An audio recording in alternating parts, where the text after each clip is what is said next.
Veni Creator Spiritus, mentes tuorum visita. Hola, soy la doctora Evelyn Lora, neuróloga pediatra de la República Dominicana.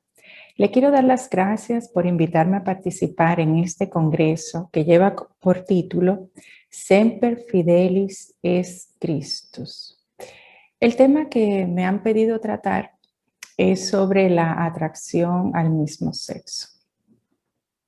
Este tema en realidad es un tema muy controversial porque la mayoría de la literatura que se consulta sobre este tema, lo que hace es tratar de favorecer o apoyar eh, este tema y sobre todo a que los niños a una edad muy temprana puedan decidir sobre su orientación sexual.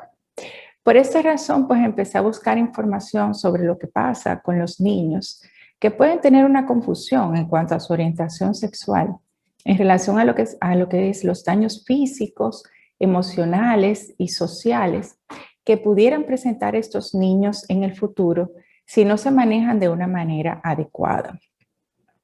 Para empezar, pues vamos a dar algunas definiciones sobre el tema. La orientación sexual se define como la preponderancia de excitaciones eróticas, sentimientos, fantasías y conductas que se tienen por varones, por mujeres o por ambos.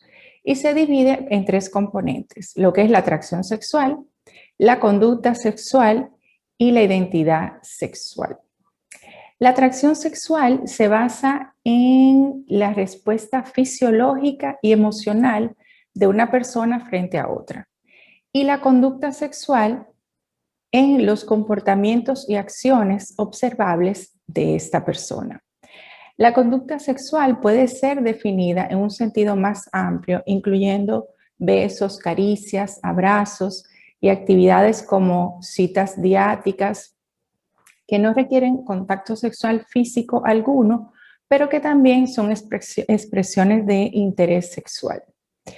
En cuanto a lo que es la identidad sexual, como otro de los componentes de la orientación sexual, se refiere a la capacidad del individuo de autoidentificarse y reconocer su sexualidad desde la experiencia interna, incluyendo rótulos relacionados con la orientación sexual, ya sea homosexual, preferencia por el mismo sexo, bisexual, que puede tener preferencia por ambos sexos, o heterosexual, que ya es la preferencia por el sexo contrario.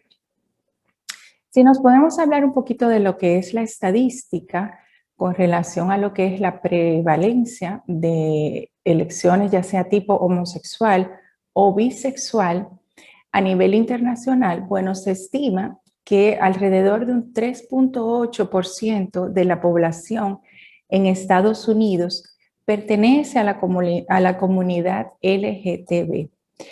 Cerca de 700,000 individuos se identifican como transgénero, por lo que existe un total de población de 9 millones de personas que pertenecen a la comunidad LGTB. Eso es en Estados Unidos.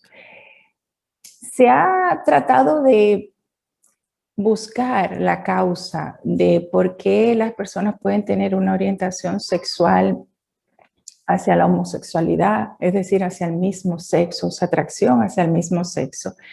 Y se han intentado varias teorías, por ejemplo, la de orden biológico, que se refiere básicamente a una exposición prenatal o postnatal a hormonas, también causas genéticas. Se ha intentado buscar el gen de la homosexualidad, a pesar de que han habido muchos genes que lo han intentado relacionar, pero todavía, por más que han buscado, no han podido definir que haya una condición genética que predisponga a la homosexualidad. También neuroanatómica en relación a lo que es el cerebro. De hecho, todo lo que tiene que ver con nuestra conducta y con nuestras emociones se genera o se origina a nivel de lo que es el sistema límbico y se han enfocado a nivel del sistema límbico, el hipocampo, la amígdala, que tiene que ver con el control de la conducta y las emociones, tratar de explicar la homosexualidad desde este punto de vista, a ver si hay alguna alteración orgánica a ese nivel. También desde el punto de vista conductual y social, o sea, niños o niñas que lo aprenden de su entorno, y desde el punto de vista psicoanalítico, que esta es la teoría de Freud, que intenta explicar la homosexualidad. Algo importante, si nosotros vamos a definir sexo, el sexo es un rasgo muy objetivo que nos define como hombre o como mujer. Y eso está predeterminado genéticamente. Está predeterminado genéticamente a través de los cromosomas sexuales, que para la mujer es XX y para el hombre es XY o XY. Estos genes que nosotros llamamos genes de identificación sexual, para nada es un trastorno genético. La norma es que nosotros somos concebidos como hombre o como mujer. La sexualidad humana entonces es binaria por diseño, es decir, que está predeterminada genéticamente con el obvio proceso de lo que es la reproducción y el florecimiento de la especie, o sea, la preservación de la especie. Solamente un hombre y una mujer son capaces de procrear. Este principio es evidente por sí mismo. Existen trastornos, pero que son extremadamente raros de lo que es el desarrollo sexual. Eso está muy bien definido, que incluyen, pero no se limitan a la feminización testicular y a lo que es la hiperplasia suprarrenal congénita. Estas son desviaciones médicamente identificables de lo que es la norma binaria sexual. Por ejemplo, estos niños pueden nacer con lo que nosotros llamamos hermafroditismo, que tienen una característica de sus genitales externos que es ambigua. Y muchas veces no, es un trastorno hormonal, no es un trastorno genético, y que si se diagnostica con tiempo, pues bueno, se identifica cuál va a ser o cuál es su sexo genético y se pueden entonces aplicar hormonas a estos niños para que adquieran el sexo con el cual nacieron. A pesar de esto, bueno, pues estos trastornos del desarrollo sexual en realidad no constituyen un tercer sexo, sino más bien es una alteración no cromosómica, sino más bien endocrinológica. Algo importante también que hay que destacar es que nadie nace con un género. Todos nacemos con un sexo biológico. El género es un sentido que en sí mismo nos hace ver a nosotros como hombre o mujer. Y es más bien un concepto sociológico y psicológico, y no tanto un objetivo biológico. Ninguno de nosotros nacemos con la conciencia de que somos hombre o mujer. Esto nosotros los vamos a ir aprendiendo en el transcurso de nuestra vida.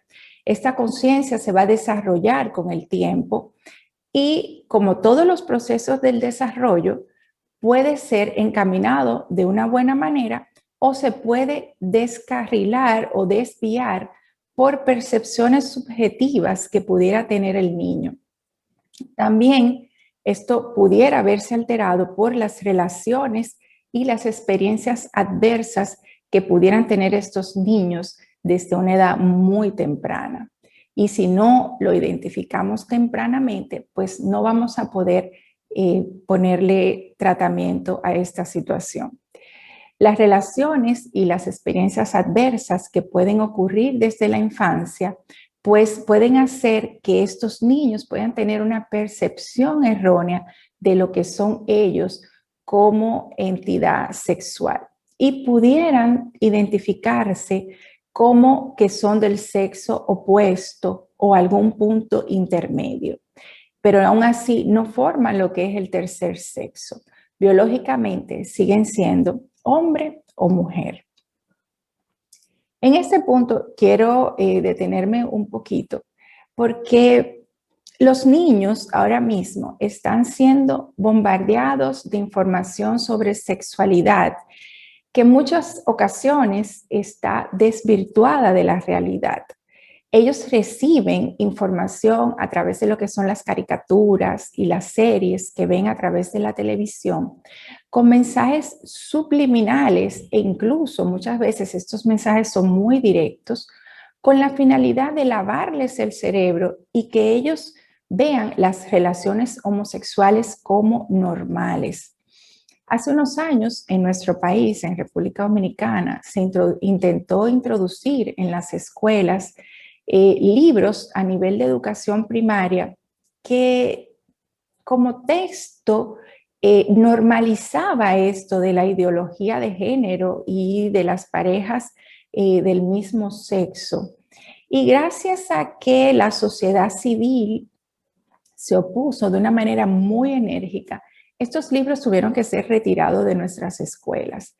Por eso es que debemos estar muy alertas con lo que está ocurriendo a nuestro alrededor. Debemos revisar qué es lo que nuestros niños están recibiendo a través de la pantalla, porque los niños ahora mismo pasan mucho tiempo frente a una computadora, a una tableta o tienen acceso a un celular. Y esto hace que pues, puedan recibir cualquier tipo de información que los padres no estén supervisando y que puedan confundir mucho a nuestros niños. La creencia de que una persona puede ser mujer o puede ser hombre, en realidad puede generar confusión a nivel de lo que es el pensamiento y sobre todo a nivel de lo que son nuestros niños. Cuando un niño biológicamente sano se cree que es una niña o una niña biológicamente sana se cree que es un niño, existe en estos niños un problema psicológico que está básicamente a nivel de su mente, no de su cuerpo, y debe tratarse como tal. Estos niños padecen lo que se conoce como lo que es la disforia de género, que eso está muy bien clasificado en el manual de estadística que se llama el DSM-5 de la Academia Americana de Psiquiatría, en su versión o en su quinta edición. Eso está muy bien definido como un trastorno mental reconocido y se ha visto que muchos de estos niños que pudieran estar confundidos posteriormente, si se trata de una manera adecuada, esto va a cambiar en la adolescencia. Las teorías del aprendizaje sociodinámico y social de lo que es la disforia de género han sido desmentidas de manera muy categórica porque ellos plantean que si estos niños se creen, un niño se cree que es niña o una niña se cree que es niño, pues debemos alentar esa conducta en ellos y permitirlos ser lo que ellos quisieran ser.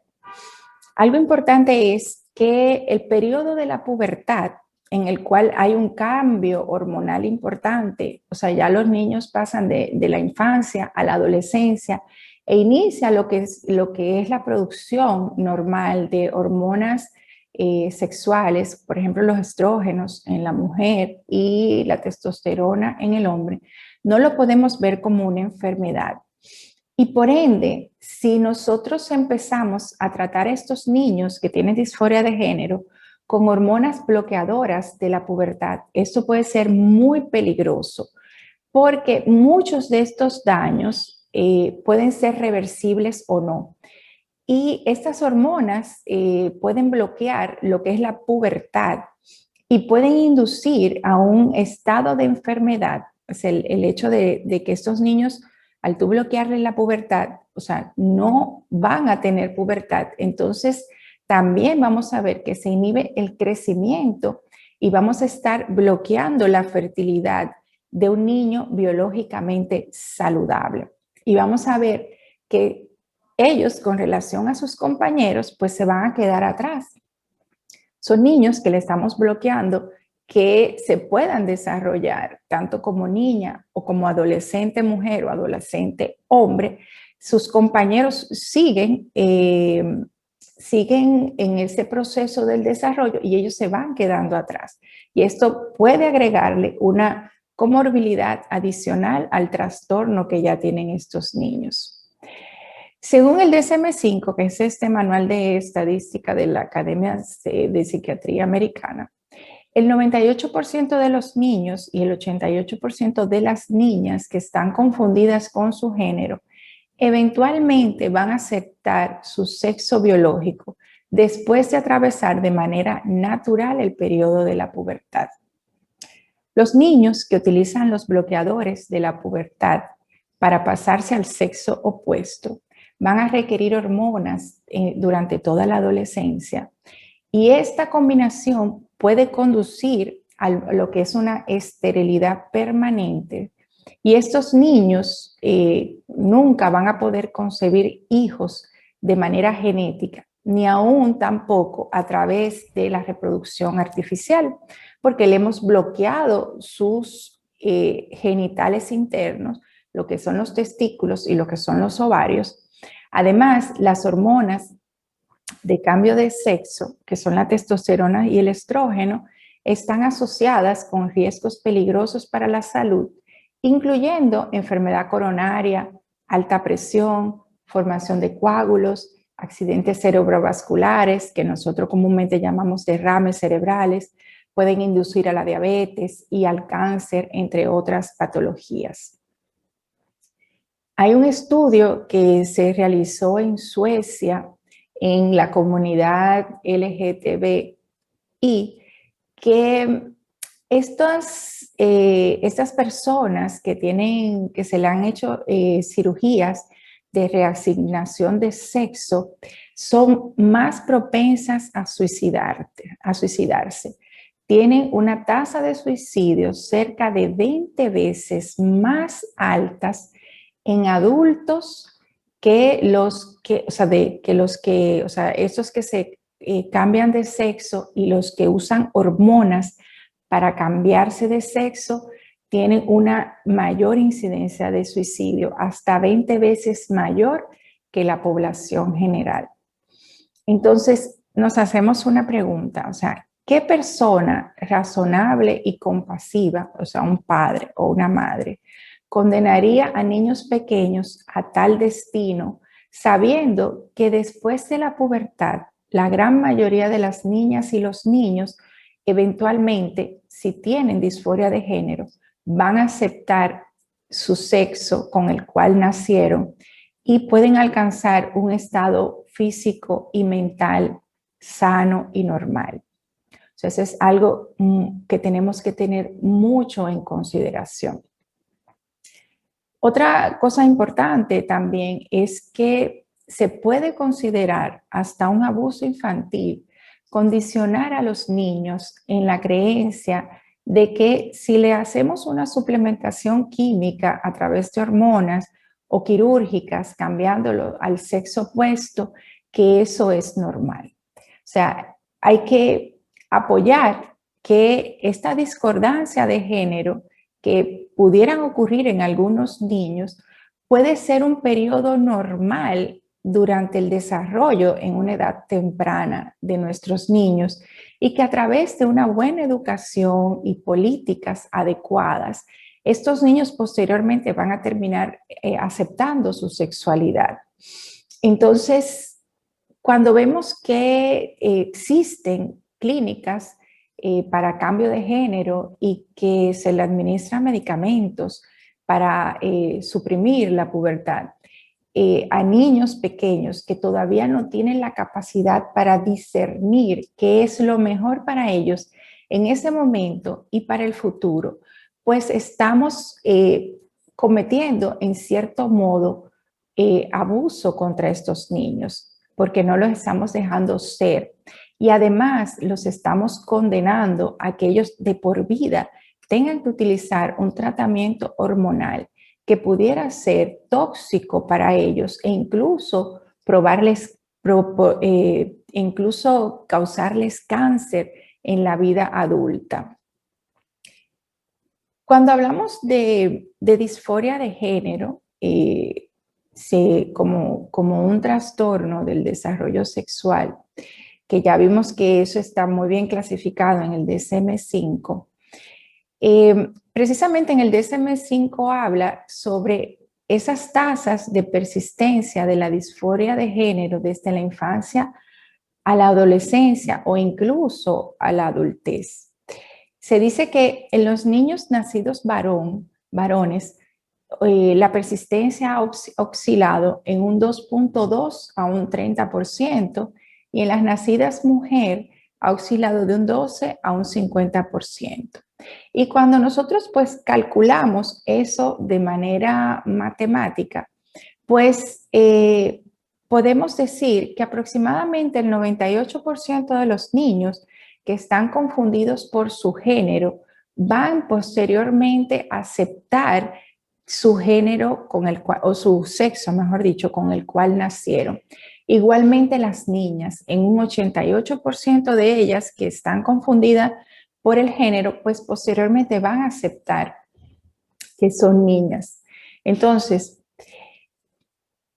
nosotros, con las personas que defienden lo que es la ideología de género, ellos abogan por un nuevo estándar en lo que es en el cuidado médico, sin un fundamento científico para los niños que tienen la condición psicológica de la disforia de género, que de otro modo esta situación se va a resolver de manera natural en aquellos niños que pudieran estar afectados de la disforia de géneros.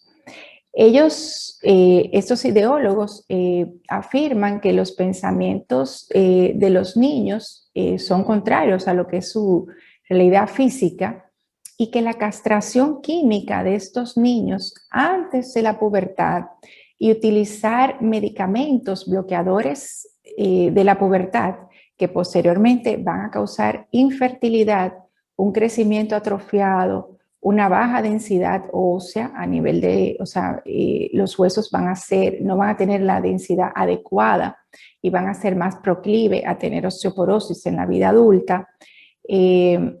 Y también estas hormonas pueden causar un impacto que todavía no conocemos a nivel del desarrollo del cerebro. Y finalmente, pues bueno, van a terminar con lo que es la esterilización permanente de estos niños antes de los 18 años, dándole nosotros, o ellos, mejor dicho, hormonas sexuales del sexo opuesto. Alentar a los niños que tienen disforia de género a hacerse pasar al sexo opuesto y luego suprimir su pubertad es un círculo vicioso. Si un niño que se pregunta si es varón o no, que está destinado de manera natural a convertirse en hombre, se le empieza a tratar como una niña y se le suprime su progresión natural a ser un hombre o varón, vamos a ver que vamos a desencadenar una serie de situaciones que van a agregar, como ya yo había mencionado, mayor morbilidad a estos niños. Vamos a ver que sus compañeros que son del mismo sexo se van a ir desarrollando, se van a convertir en hombres jóvenes, sus amigas se van a convertir en mujeres jóvenes, pero este niño que está siendo suprimida su pubertad, pues vamos a ver que va a seguir siendo un niño prepúber. Entonces, esos compañeros lo van a aislar, ya sea socialmente y psicológicamente. Vamos a ver que este niño va a estar mucho más retraído y por ende, pues entonces esto le va a dejar una impresión psicológica de que algo está mal. Y entonces va a ser menos capaz de identificarse con su compañero, ya sea del mismo sexo y ser hombre, y estará mucho más propenso a identificarse como no masculino o femenino. O sea, que vamos a provocar aún más un daño psicológico a este niño que ya viene con una dificultad previa. Por otra parte, la neurociencia revela que la corteza prefrontal del cerebro, que es la responsable de nuestro juicio, de nuestra planificación, de las situaciones que se nos presentan día a día y de evaluar los riesgos. En los niños no está madura y esta madurez se adquiere alrededor de los 20 años. Por ende, vamos a ver que no está establecido todavía qué daño pudiera generar este bloqueo de la pubertad en estos niños a una edad temprana a nivel del cerebro. Y nunca se ha visto más claro que los niños y los adolescentes, debido precisamente a que su corteza prefrontal no está desarrollada o totalmente madura, son incapaces de tomar decisiones informadas sobre lo que son las intervenciones médicas pertinentes y permanentes para estos niños y que ya van a ser irreversibles y van a afectar toda su vida. Por esta razón, consideramos que puede ser abusivo promover esta ideología en lugar y sobre todo en aquellos niños que padecen de lo que es la disforia de género, es decir, que no se reconocen ellos mismos como niños, si son del sexo masculino, no entienden que su sexualidad todavía no se ha desarrollado y también para lo que son sus compañeros, o sea, los compañeros de este niño que no tienen ninguna alteración o disforia de género, muchos de ellos pues entonces pudieran también cuestionar su propia identidad de género y se podrían enfrentar a violaciones de lo que es el derecho de su privacidad y de su seguridad física. ¿Qué pudiera pasar con estos niños con disforia de género? ¿Qué otras patologías o comorbilidades, como nosotros le llamamos en medicina, pudieran presentar estos niños con disforia de género en la vida adulta? Pues ellos tienen mayor presentación de depresión, de ansiedad, también de autoagresión, ideación e intento suicida, que incluso, como ya mencionamos anteriormente, pueden llegar a cometer el suicidio y pueden pensar en suicidarse de manera muy recurrente, precisamente por esa situación psicológica que se les produce. Estos síntomas pudieran estar relacionados por factores psicosociales y la mayoría de las investigaciones indican que esos síntomas que ellos presentan de depresión, ansiedad, intento suicida, pudieran mejorar si se le da apoyo por parte de psicología. Se hizo una investigación en el Líbano en el 2016 y en esta investigación se reporta que estos síntomas de depresión, ansiedad y suicidio se están relacionando con lo que es el ostracismo y sobre todo la no aceptación social y o familiar que pueden tener estos pacientes que se someten a tratamiento hormonal y cambio de género.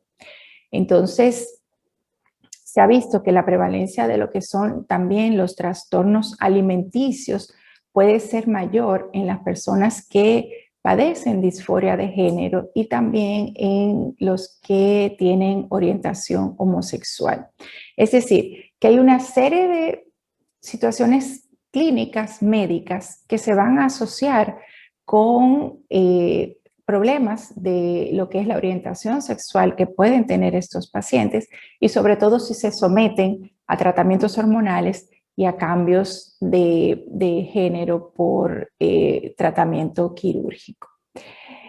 Por esto, bueno, consideramos que lo que es la ideología de género perjudica a los niños y por ende nosotros como profesionales de la salud, también los educadores, los padres y los legisladores debieran rechazar todo lo que se refiere a las políticas que puedan predisponer al niño a aceptar como normal que pudieran tener una vida con suplementación química y o quirúrgica para convertirse en un ente del sexo opuesto. Los hechos, no la ideología, son los que van a determinar la realidad. Muchas gracias por su atención y que Dios los bendiga.